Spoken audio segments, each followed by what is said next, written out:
I'm about to show you guys how to make the cutest little coffin-shaped keychain. I went through several rounds of trial and error. You can see all my different ones I tried.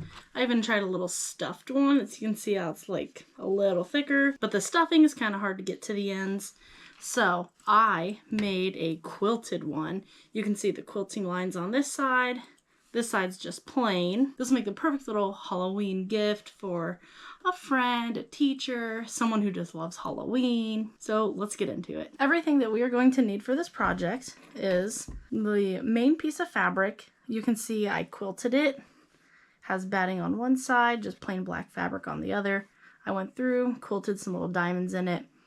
You could, if you don't have like scrap batting, you can use like 2 pieces of flannel together, or maybe sew some fleece to the back of it. Just something to kind of give it a little bit of thickness to it and make it soft and plushy.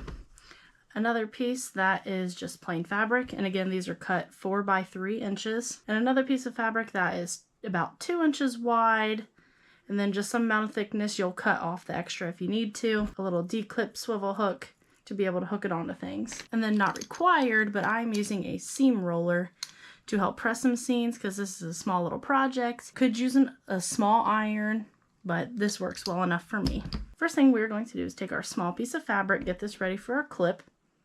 We're going to want to fold it long ways, little hot dog style. And I'm just going to use my seam roller, roll that down, and then take it. This is called bias folding. So then we'll take it, fold each raw edge into the center line that we just made, and then we will take one last fold, folding it all together. Give it one good press. And I didn't mention this at the beginning, but having some clips will be helpful. Clips or pins. So this, I'm just going to put one clip on the end, and we are going to sew down one side, across, back up the other side, so this stays shut. And we will go back up the other side. And you're going to want to go down the side that has the folds first. We'll get to the end, clip it off. And there we have a nice little sewn pull tab. Now that we have this, we'll trim off any extra little threads that we have. And our pull tab will just go right through the middle. We'll fold that in half, clip it off, and that'll be ready for later. The next thing we're going to want to do is cut our 4 by 3 squares into coffin shapes. So the best way to do that is kind of leave this one, how it's 3 wide, is kind of leave this 1 inch in the middle untouched. So we are going to cut these 1-inch squares off. So what we're going to do is measure down 1 inch on this side and kind of make a mental note of that. You could take a marker and mark it. So 1 inch in, 1 inch down. And then from the bottom, make a mental note of what our 1 inch is. And then from that same corner, we'll go down to the bottom. So you can sit here and mark it all out, or pull this a little closer to me. You can just take a ruler and cut it off with your rotary cutter. And I'm not the best at this, but you know, I make it work. Get our 1 inch to this side.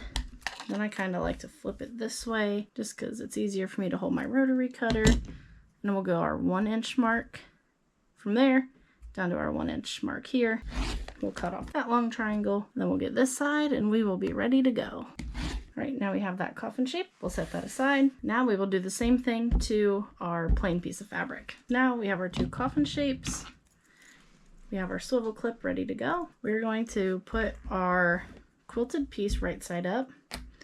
And you're going to want to put the clip somewhere up in one of these top 2 edges with the swivel clip inside, just right up against the edge. And then, since there's not really a right or wrong side of this fabric, we'll just place that right on top. And we're going to want to leave one of these long sides open. So from about here to about here, you are not going to want to sew, so we can flip it right side out. Now we can go through. You can pin if you like using pins. I like using clips. We'll just put these all around. And then you're going to want to make sure you clip this in there specifically where it sits. And then I'm not putting any clips on this side since that is the side we are going to leave open. And I choose this side because my swivel clip is on that. So I know as soon as I go over my swivel clip and make that corner, that's where I'm going to stop. And then we are going to sew a 1/4 inch seam allowance around all the edges except for that one spot we said to leave open. I am sewing this with the batting side of my fabric down so it doesn't get caught in my foot. You're going to want to make sure you backstitch at the start and end real well to keep it nice and sturdy. Pivot when you get to the corners.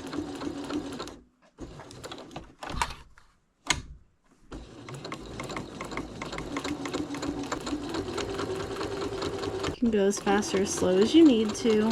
If your seams aren't perfect, that is completely fine. Project's very forgiving. All right, now once we made it to our clip, it's probably going to need some help getting pushed under our presser foot. We're going to want to go back and forth over it a couple times, make sure it's nice and secure. All right, now we are at the end. So we're just going to back stitch a couple times, make sure that is nice and secure. Now we have our little coffin shape sewn with like 1/4 inch around the edges with our opening over here. Now since this is super long, we can trim off that extra that we had. Still want to leave a little bit in there so that we can catch it on the other seams. And it is a little thick, so I usually leave like 1/4 inch. Then our next step is going to be to flip it right side out. And then if you have some point turner tools, I have this little tool from, I think it was like from a clay kit at Dollar Tree. But they all work great as point turners. You don't want to be too rough, so just take your time. You don't want to pop any of your seams. Get your corners nice and pointy without poking through them. Then you'll also want to be careful that you're not catching that batting or ripping any of them stitches from the quilting either. So one thing that we could have done was trim off some of the excess bulk around the corners, but it's alright if you didn't. I didn't. It'll be okay. Then I'm going to use my seam roller to kind of flatten a lot of these edges. Now we are going to top stitch all the way around. Alright, and I like to start where my stitching was. And then just get going.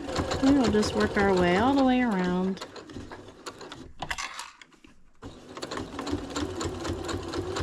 And again, once we get around to our hook, you might have to help push it under your presser foot. Back stitch at the end. There we go. Now we just gotta trim our threads. Alright, there's a nice little close-up of it. It's not the most perfect thing ever, but it's still good looking. Gets the job done. Makes a perfect little gift. There you go. Now you have it. Now you have a nice little coffin keychain. Perfect to use as a little gift, a little something for yourself. It's a great last minute Halloween thing you can make very quickly in like 5 minutes. If you liked this tutorial at all, please let me know down in the comments. Let me know if you tried to make this yourself. Like this video if you found it helpful at all. You can subscribe to the channel. I would greatly appreciate it. I'm going to keep posting fun little tutorials and projects that you guys can try on your own. I love making useful little things, and I will be posting a new tutorial or video every Thursday, so follow along. Until next time.